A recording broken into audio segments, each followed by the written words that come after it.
Hey guys, Philosophy JKD back here once again. I figured I'd talk about One Piece in the light of something called the Law of One. Somebody asked me, he said, "Man, you know a lot about scripture and stuff like that. Why don't you basically talk about it?" Well, I don't, I'm not making a religion here, and I'm not in particularly, um, how do you say, of dogma per se. So I would rather say One Piece in the light of the law of one. So if a person has a certain perspective that is not theological seminary, or theological cemetery where the people that believe that particular thing have a dogma that really doesn't change unless they reach a consensus in their localized cemetery, their group. That's how you end up with Catholics, Protestants, all these different denominations that, in essence, are selling you something, but that doesn't mean they're evil. No, that doesn't mean they're bad. It means that they've canonized certain things that they will recognize and certain things that they won't recognize. For example, in One Piece, Garp doesn't want to be an admiral because he'd be directly under the authority of the celestial dragons, therefore subject to the things that he basically doesn't believe in or atrocities that he's not willing to stand. But at the same time, he believes in the military. The military has compartmentalizations where you have the sword, you have shield, you have the CP 1 through 0 or 0 through 9. Um, the Gorosei have their own compartmentalization. One of the greatest fears for people that are in power and seek to control people is decompartmentalization. So maybe looking back, you'll look at my videos and realize that I try to decompartmentalize as much as possible because once we can get people out of their boxes of compartments, get it? Decompartmentalization. Once you can get people out their box, they get a bigger perspective. They can see the whole piece, the one piece, the whole institution, get an understanding, okay? An understanding and an overstanding of how it functions in terms of mechanics, okay? So in One Piece, basically, we see people that the law of one would say have a distortion towards power. For example, Kaido. Kaido was brutal, but at the same time, inland Wano with Orochi, they used soft kill weapons. They were suppressing the people, starving the people, giving them contaminated water with chemicals in them, like I guess glyphosate and fluoride, but worse. Okay, people that drank the water got sick. People that ate the food from the waters got sick. The fruit, the vegetation was withered. There weren't crops like that to feed people, but in a small little area, almost like in the Hunger Games, how all the other districts were impoverished, where they had this inner group that had all the food, greatest technology. They put on their show, their Hunger Games, and let someone go to the capital city. Uh, that's an example of suppressing a people so that you present them with an alternative. Okay. And when you present the people with the alternative, they begin to want to join that to particular thing. For example, that's what's so devastating about apartheid, possibly. When you keep people in sociologically separate from other people and say, hey, you don't have a right to do this or a right to do that because you're not this particular religion, denomination, or you're not this particular whatever they want to call it. It's dangerous because people can now see other people living better than them and they feel separate. But it's a science used by the powerful to play us off against each other before eventually reversing the course and subjugating the other group in a power dynamic. So, in One Piece, we also see that with the celestial dragons. So, in the Law of One, basically, there were beings that oversaw different planets, in particular, The Law of One was a work done by Carla Rucker and the Royal Society, starting in 1981. Oddly enough, the way the universe works is uh, it's like rising energies, if you will. So in 1981, this great work came out claiming that they had given us technologies like nuclear weapons way in the past, thousands of years ago. And in order to karmatically get themselves away from the parachute that they created, that they couldn't rise as humanity was teetering at a level where it couldn't progress, because they gave us this technology karmatically, they're now involved with us in a parachute where they're now getting dragged, where they can't rise because we're holding them back in a way. And that's what I believe is basically like the harvest, they say. So souls will migrate, okay? And they said in 1981, souls will migrate here that they say will be basically indigo children or a different breed, so to say.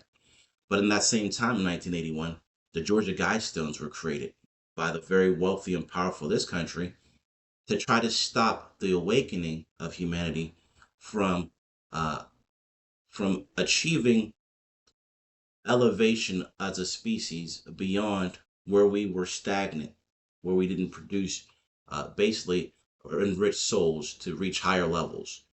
So in the Law of One, basically, you they summed it up as a rainbow, as an example of unity.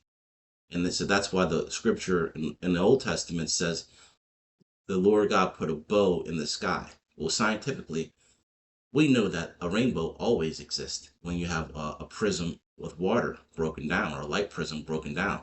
You get Roy G. Biv, okay? Red, orange, yellow, green, blue, indigo, and violet. And they use that in particular in the Law of One as a barometer to understand souls, soul migration, understand people's conscious nature, understand where people are manifesting at. So red would be something would be very unconscious, but mostly magnetic in nature. So when you go into a text like the Quran or the New Testament, Old Testament, you get people that are in their theological seminaries, like the Pharisees, that were more towards the passions of what they would call Shaitan or Satan, where they followed love, and that love could be used for positive or negative, but it's really love in terms of magnetic attraction. And that's why Paul, being one of them, being basically the leader of the 12 Pharisees, really, he said, consider the law, you know?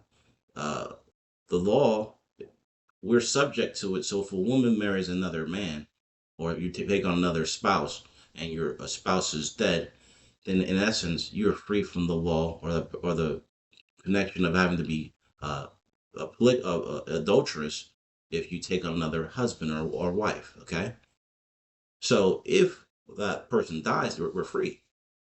So if the Messiah is dead, then we're free from the laws that he taught. We're free from the Mosaic laws and the laws that his people were following.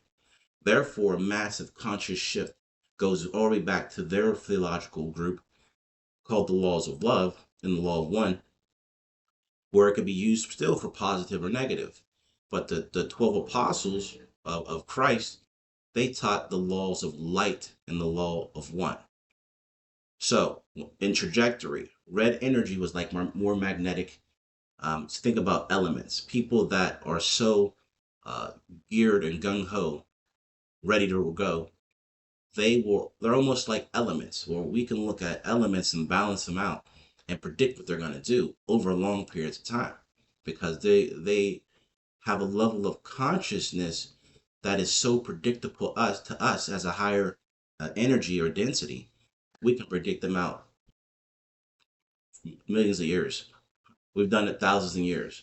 That's how we're able to look at carbon dating and other things like that.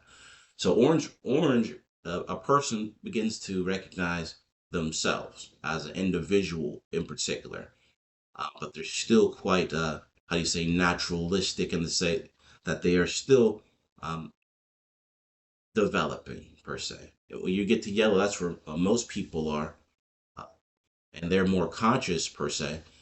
to the point where they are starting to realize that people do have some type of connection, but they're still put in their little compartments where their thought processes can still be controlled by denominations. Think about some very intelligent politicians, or think about very intelligent people. Sometimes they get into they're basically intellectual ghettos, and they're afraid to leave them. So a person says, "Oh man, are you Republican or Democrat? Are you a Christian, or are you a Muslim, or are you Jew? Or are you Shinto? Or are you Buddhist?" You know, um, in Buddha, if you focus on the teaching of the people rather than what the particular denomination or group are pushing, if you actually study it, Buddha said, "In all there's one, and in one there's all." Okay, in the Old Testament it said, um, the fear of the Lord God, okay, is the beginning of knowledge, but fools hate wisdom and instruction. You know, rapper Cannabis said, "A wise man sees failure as progress. A fool divorces the knowledge and misses the logic, losing his soul in the process. Why obsess with nonsense, with a caricature or character that has no content?" So basically, what's going on here, people get caught up on their little doctrines and don't see the bigger picture. For example, in the book of Matthew, um, the person the Greeks called Jesus, or Yeshua, Hamashiach was his name, to his people, he took a blind man out into the wilderness and spit in his hands and wiped it in the man's eyes. He took him out to the wilderness so nobody would be around. And so then told him not to tell anybody what he's doing for him. When he wiped it in the person's eyes, the blind man began to see, and he said, "What do you see?" And he said, "I see men walking around as trees." Now, his eyes are really open now, but he may not have been ready to see that invisible world that's around us. Therefore, when Christ wiped his eyes again, he began to see like a normal person sees. Science has proven that if we had any beings that were made out of a light brighter than our sun, we wouldn't be able to perceive it properly. We wouldn't see it. That's scientifically proven. The Quran says the reason we can't see angels is because they're brighter than our sun. So you have a spectrum of the rainbow we can perceive. We have infrared, which is very low, that we can't see, but we have also ultraviolet, where the angels would basically be vibrating at, that we can't perceive it. We can't even hear certain. We can't hear certain things. We can't really even hear the earth unless we go to the ocean, put some hands over our ears, or you couldn't hear things far off in the distance unless that's when the Americans put their ears to the ground to get a larger perspective. We only hear what 20 to 20,000 hertz or cyclotrons per second. So we only have a narrow perspective based on our senses. So using the rainbow, looking at the law of one, they said people in the green energy areas will begin to be initiates into higher functions, if you will be able to perform minor miracles. As you get higher and higher in density, you get some of the more famous people in our history, people that were philosophers that are still written about. But there's a tug of war going on, wherein in in older times they called these people or initiates the Jedi. The Jedi. And this is not a Star Wars terminology. Star Wars borrowed it. Okay. You go to very intelligent people, even like Billy Carson, for example. Um, he goes through ancient text, but he still has a perspective where he's created a limiting perspective of the text. People change their minds. In the ancient texts, the beings that are here still changed their minds. Governments changed their policies. So think about how much change can happen over dozens of thousands of years to a person's political perspective or the people that you're reading about. So basically, the followers of Enki, okay, later became known as Satan. Okay, his half brother Enlil basically were the ones that gave us the laws. And so for Billy Carson, he looks at it as a negative of the Lord God, negative. For where when you go into the scripture, laws, studying the world around us, the laws of light, the universe around us, it can be used for positive. So it can be used for positive and negative. So when we get into these little boxes, we make polarities, like in One Piece. Luffy, oh, the pirates are great. But to the Marines, oh, the Marines are great. Mihawk, I was the Marine hunter. Zoro, I'm the pirate hunter. They get into these little thought processes, and it really begins to shift your consciousness to where a veil can be put over your own eyes. And this is going to be a scary concept, okay? Because think about how massive the world really is once the veils are taken off once the veil is removed from your eyes. Imagine how big the universe truly is. Think about Emu in One Piece.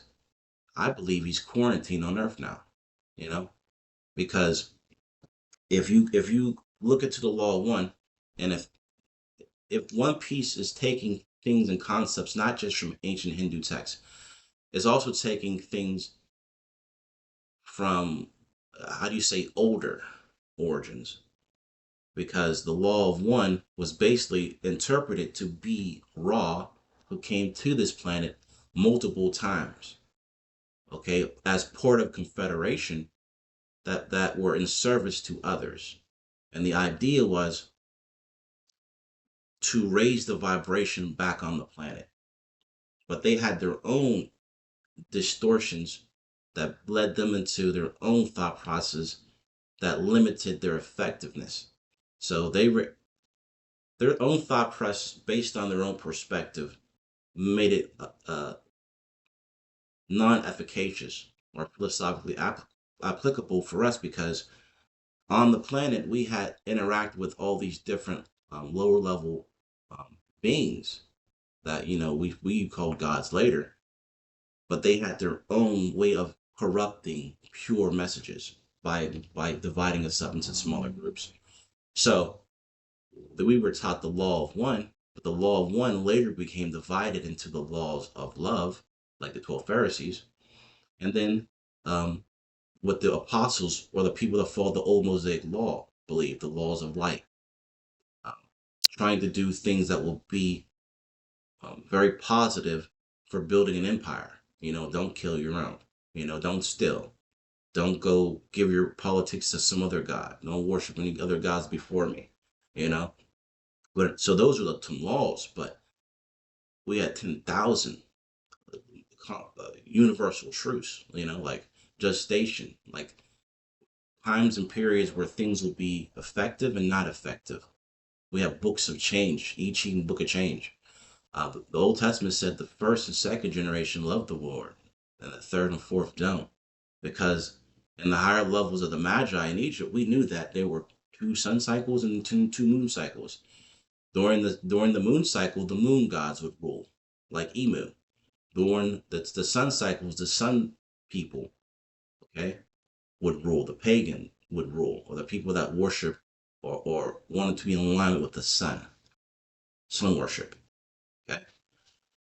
So, why did I bring that up? Because the law of one is basically the people that gave us a lot of information that later became these books and texts that were passed down, and it decompartmentalizes it to make a person understand that the people that come to bring subjugation to a planet, in order for them to achieve success, they'd have to do certain things selfishly to a degree where 95% of everything that they ever did would have to serve themselves and gaining power.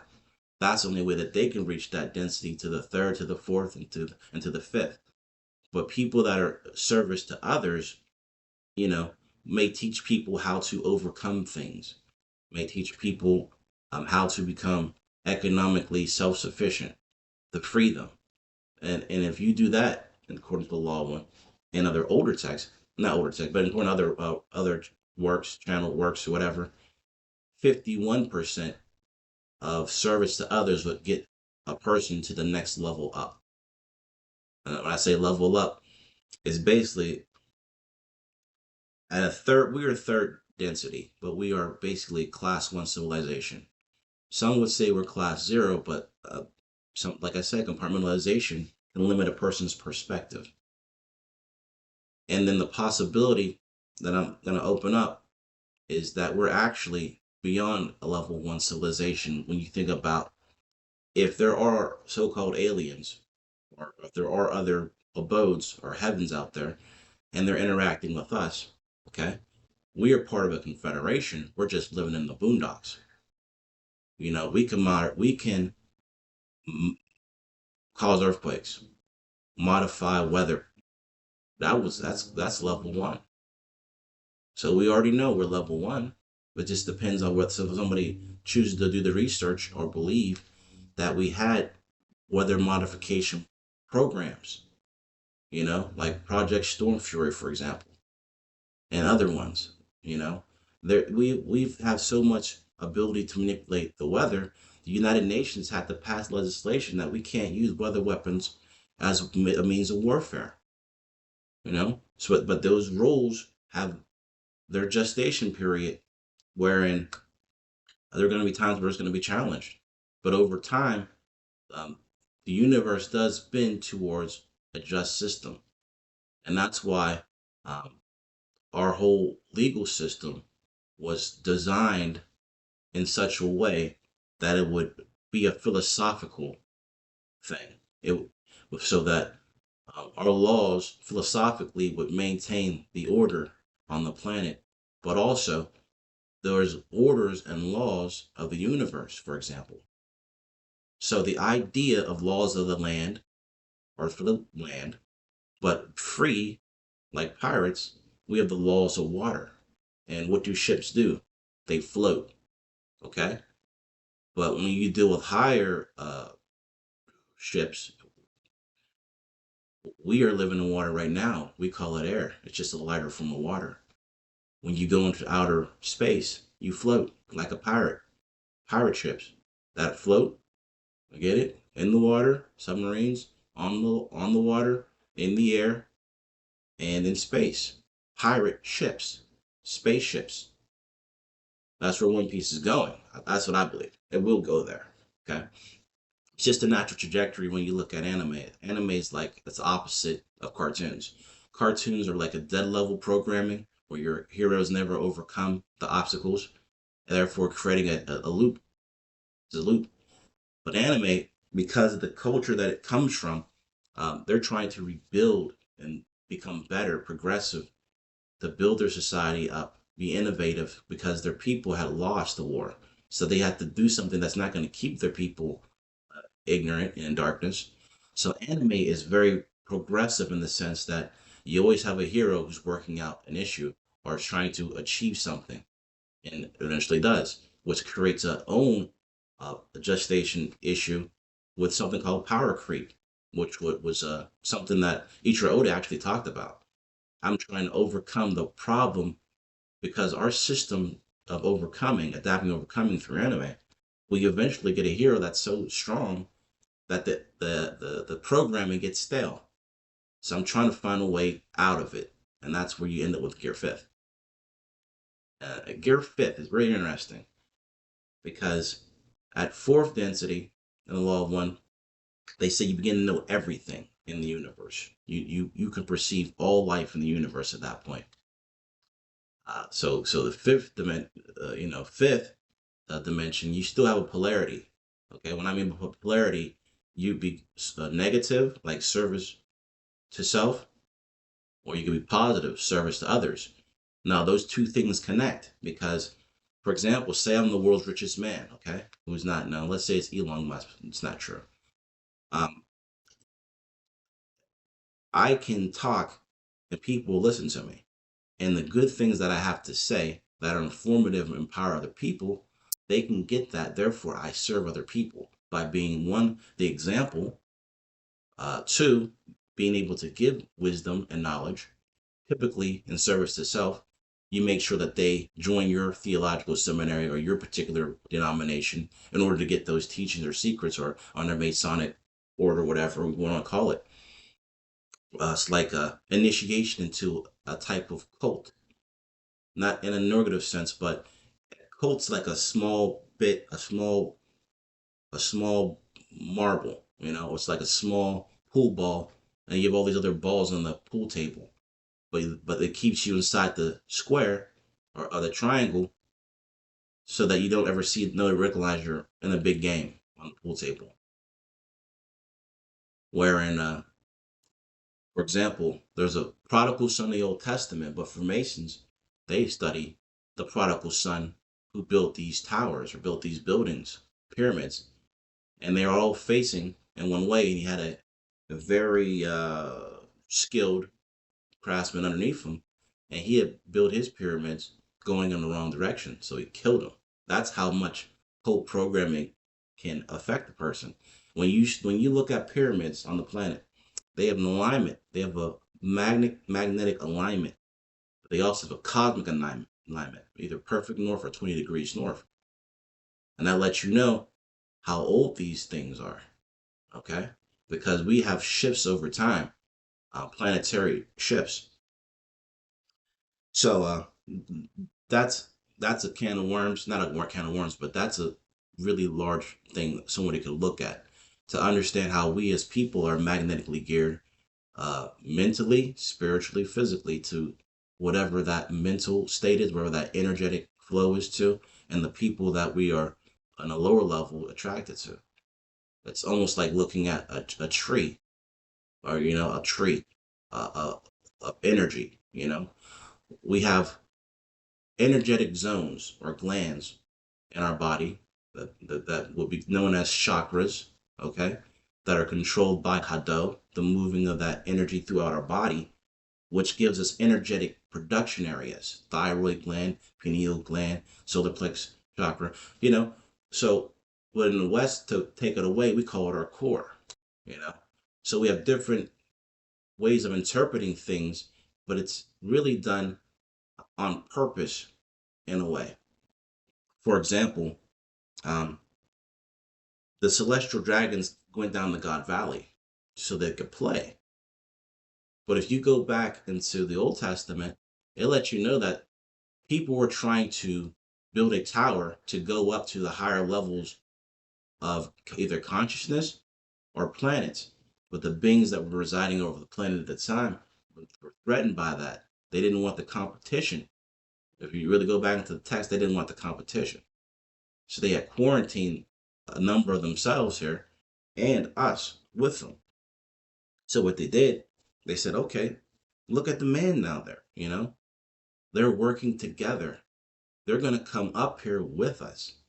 Let's go down there and make their speeches diverse. Because if we could all communicate in one language or with one mind, imagine how we cannot be manipulated anymore to be fighting amongst one another.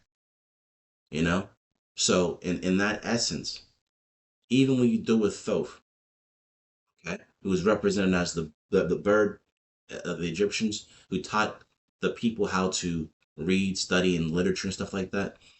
That's why when you go to the Torah, the rabbis would touch the Torah with a stick representing the beak that deeps down deep into the knowledge to bring out wisdom. However, Thoth said when we taught the humans how to read, they said, and we taught them how to write, did we actually do a good thing now? Because yes, we taught them how to write, but we also introduced the possibility of manipulation of facts and data to lie. When we were consciously connected, we could not lie to one another. Animals don't lie. All misdirection comes from the manipulation of language, whether it be sign language or language. That's where the deception comes in. So the father of lies, okay, comes through someone who has given us a fragmented understanding of communication. Because if you could read my mind, where's my lie? unless I can find a way to divert your understanding of my mind by putting a mental block into my mind. And then that could be seen. That could be seen with the low level technology we use right now through EEG. We can find a person who's lying because their brain lights up like a Christmas tree. Some people try to low level deceive it by having stimulus on them that will cause pain to try to throw off the sensors. And then some people um, have a certain level of sociopathic tendency that they can actually lie without even thinking twice about it. So that's what we're dealing with here. Um, it's basically like those souls who have come in 1981 have a certain, I guess, I guess you would say that's generation millennial. That they say they're more progressive, they're more creative, they adapt and overcome. A lot of what's going on right now in the world is that generation. We can predict generations. You go back to the books of Enoch, you can do the calculations there. But we also recognize in our particular day to day how long a programming lasts for. That's how presidents could say, man, if we do this, we're going to have people on plantations for 400 plus years. Or if we do this, we're going to have this voter base for 100 years. Well, the people that are called the globalists, or that are being viewed as the very wealthy or elite, the law of one says we're going to recognize a difference towards the end of time as we know it. Okay? Because we blast off past that, reaching higher levels. They are trying to stop the awakening by instituting what they call the fourth industrial revolution to stop what they call the fourth turning. So the first, second generations love the Lord, the third and fourth don't. So they know they're at the end of their lordship over us. Therefore, they have to find a way to trick us karmatically to give our own authority and powers away. That's the knowledge of the law of one that they have. It can be used for negative or positive. And if a person wants to remove themselves from karma, the best way to do is to trick you into deceiving yourself. Therefore, they don't get that karma on them that makes them have a parachute where they cannot be successful, while at the same time meeting their own distortions towards power and service to their actual selves. And they admit it themselves. They say, well, eventually we're going to have to get off planet because we're going to start fighting against each other because that's just our nature to do that. So that's a little bit of I'm not even off tangent. It's just there's so much when you realize how vast the universe is. And the law of one, it says that we know that there's no end to yourselves, but we are yet to be able to prove that there's no end to the universe, infinity, because it's forever expanding and contracting at a accelerated rate. But we do know as an individual, as above, so below. That's an Egyptian thing that pops up in Proverbs. That we can always create new thoughts and new ideas. We can always listen to someone else, take what is good to us and reject what is not. But over time, what is true will survive and what is false will begin to fall away. Because that's the way the energy works. We all come from the same source. So the larger our perspective, the less we'll have compartmentalization. But we will all fall short of the original creator. That is the source on which we exist from. That is bigger than the universe. Okay? Bigger than the multiverse, even.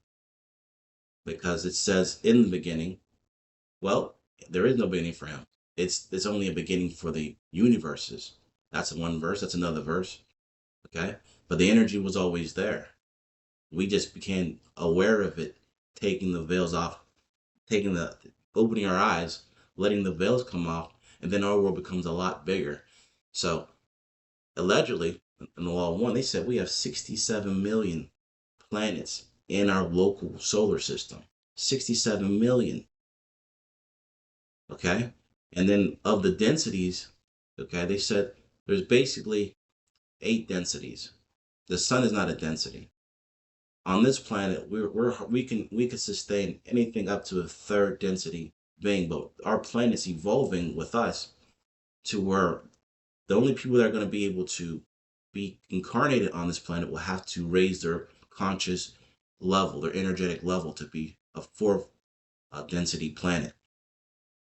And then there's other planets that have other types of density life forms that we can't even comprehend because they are vibrating differently than we are, and at such a conscious rate that just the nature of that planet is its own quarantine for us. They can't come here for a number of reasons. One, cosmic laws, the order of Saturn, in which you get the term Christmas from the Romans. They say it's the worship of the planet Saturn, right? But if we go back into the mythology and into the actual orders of Saturn, Saturn is actually Kronos, who the gods come from, like Zeus became Jupiter, you know, Pluto became Hades, Neptune Poseidon. But Saturn itself is known as the inhibitor planet or the Lord of the Rings. Therefore, it maintains the domains inside that system, so that even to get to those other planets, you have to go through the order of Saturn. Like Rolf said in Law 1, we're only able to come here because we had to bring it past your order of Saturn. The Ra was the sixth density being. So at that level, you no longer have a polarity. You now see the connection between negative and positive. You see the connection between the law of you see the connection between the laws of light and the law of love to the law of one. But also negative and positive now don't truly exist because you're conscious of the connection between two. So sixth, seventh, and eighth densities don't have the polarity where they could be played off that way. So they become guardians of the galaxy in the sense that they are above the planetary skirmishes that we perceive, you know? So in being service to others, in essence, it comes back to you. That's what they say. Don't let the will of these good things stop with you. Don't let the will of positive stop with you. So when you help one person, in essence, you help yourself. Say all tides lift the ships. Um, um, almost got myself a little lost in that one right there. But um, so the law of one is like a linchpin to understanding the bigger story of not just ancient texts, but even in the law of one. It will let you be able to make the connections between the different arcs in the anime, it to be able to foreshadow it, but not get caught up on the ancillary things. You know, it's like understanding the law of one. It's like when Bruce Lee said, "It's like a finger pointing outward to the moon." If you only focus on the finger, on the factoid, but not the bigger message, okay, you'll be lost. You'll get lost. And when you get lost, you don't see all the heavenly glory that's really in front of you. It's been there, but you're focusing on how you got there. Whether you're this denomination of religion or you're this sect of religion, you know, and every one of those texts they try to tell you to respect the people that you're with, respect every person's religion, respect your books, study them, learn, you know. Not everybody in those books were perfect or did perfect things because we all fall short. We all make mistakes. We all have likes and dislikes. But if there's something that can get you closer to the primary source of what you want to see as God, to that greater ambition of goodness, whatever your perspective is, then pursue it. That's what Muslims believe. The Muslims say if there's anything that can get you closer to their God, Allah said, then you have to do it. You know. So I would say understanding the law of one basically frees a person to the point where fear is not rational. You know, and that's what Ross said. Once perfect love casts out fear. So when you love something enough, you're not afraid. But you might be afraid selfishly to lose it. But that's because you are covetous now. and therefore you fear still. So I'm thinking I'm gonna cut this one in a little bit, but yeah, I talked about the law of one. I talked about the emu and the Gorosei. I believe they're quarantined on Earth because there are little leaflets dropped uh, in One Piece. For example, we call our ozone layer the Van Allen belt, but it also has another name. It's called the Dragon Sheath, a double layer dragon sheath, wherein a lot of people believe that we didn't go to the moon. But what I'm saying is, I believe that we have technology and help doing it. That I believe that we have gone to the moon. But every entity or every group that tries to come to this planet can't just come and go because, like Ross said, there's a quarantine or order that protects abodes. Therefore, they'd have to find a hole in the ozone layer. Hence, our government, the United States, tried to shoot nukes into the sky. They actually did, trying to make a hole in our ozone layer. So there's things going on that people don't really comprehend because they're not in the know about it. But it has to do with higher functions of the universe, orders and principalities of our maintaining um, the universe, really. Quarantine to keep the dragons here, to keep the fallen entities that deserve to be here for this lesson here, like Emu, for example. And then the Gorosei we find our devils. It sounds like some Scientology, like the fallen entity came to the earth and got caught up in the volcanoes and can't escape, and that's why the ozone layer is here. Well, there's something to all that, you know. Uh, there's something to all these ancient texts with um, these stories that are passed down in Africa and the Middle East about intergalactic warfare and how certain groups would be marooned in certain parts of space, but also certain groups will be marooned on certain planets where they will be prison planets for them, but other people could come and go based on their genetic or spiritual endowment, if you will. So, a prison for some and a training arc for others, or some of us even have past life experiences. Maybe one day I'll talk to you about that for me, and I'm not who I believe I was, but not me individually. I'm not an individual in the sense our individuality is an illusion. We can have multiple people be a symbol or an order, you know.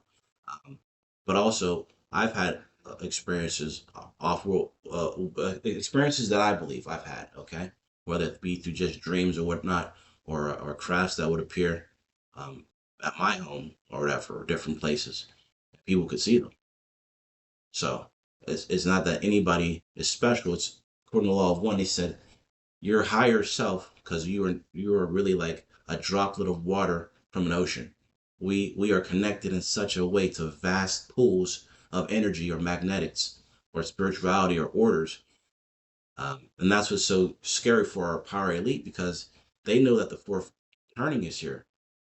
People with a certain quality of mind are here now that are going to be uncontrollable.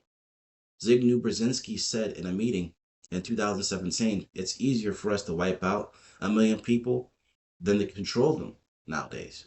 We might as well just wipe out the people because they are now of a certain spiritual ability, a certain conscious ability, where our lives are being disintegrated before our eyes. We don't feel comfortable with that. So it's a training arc for some of us. For some of us, it's a maroon situation where until those powers of heaven are broken, they won't be able to leave. So that's their goal is to get off. Some of their goals to get off planet because they know they can't exist here. The trajectory for them to coexist is reaching an endpoint. So what they would like to do is burn United States went into Iraq. What did they start doing in Iraq? They start burning the oil fields to destroy the resources to make it less desirable for the people that are going to inhabit the location of Iraq. So that's what the globalists are trying to do, where at the same time they recognize eventually they may migrate back here. So they want to make sure they quarantine us off like they were quarantined off, take over, blast off, colonize space, come back, live forever, come back in a couple dozens or 100,000 years, and do the same program over again. So um, I know this is a little different than a normal One Piece video, but yeah, this is my YouTube channel, and this is how I choose to talk about One Piece. I want to use that as a tool where I'm not just gonna focus on, oh, they're talking about Hanuman, or they're talking about Quetzalcoatl.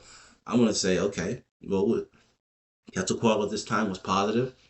Now his work, his people have become polarized negative in this way, or this is how you can look at it this way. So you can be released from those polarities and really evolve ourselves to something that we were really meant to be, moving in an upward trajectory, whether it be positive or negative. All right, guys, philosophy signing out. Hope you guys enjoyed this video. I ran it a little bit long, but I think we can handle that. So you have a nice day. Peace.